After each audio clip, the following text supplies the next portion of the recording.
Atențiune din partea lui Bobby, cel mai tare handler de mașini de la Italia, Germania și toată Europa.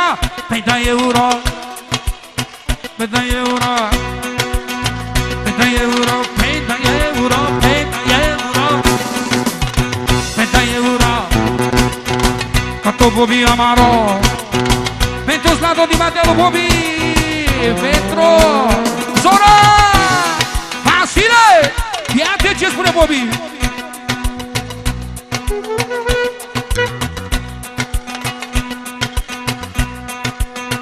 Aici găsești ce vrei.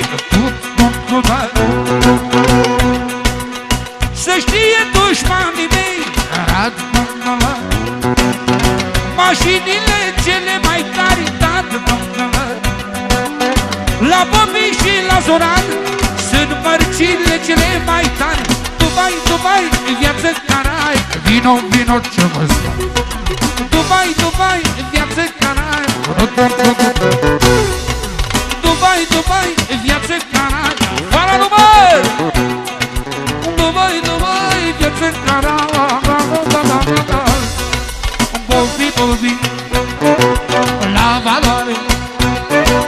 Bobby, Bobby, vreau să știe lumea toată. Bobby, Bobby, marcă registrată.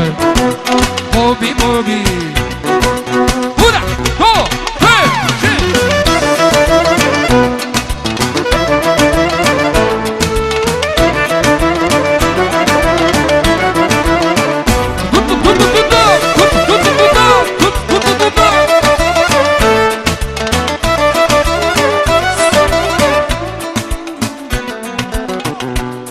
Pentru guță, guță, guță și rom, și rom, și rom, și rom.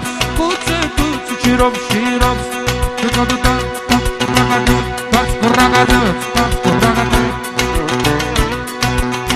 Iată ce spune Slato pentru Bobby. Ce spune Bobby?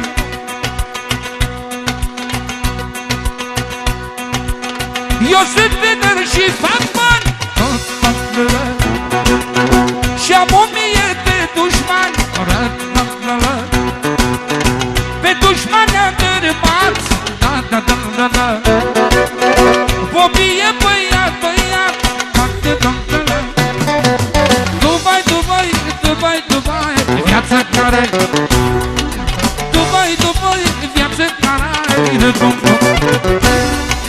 Dubai, Dubai, viața care. Dubai, Dubai, la Bobby, hai.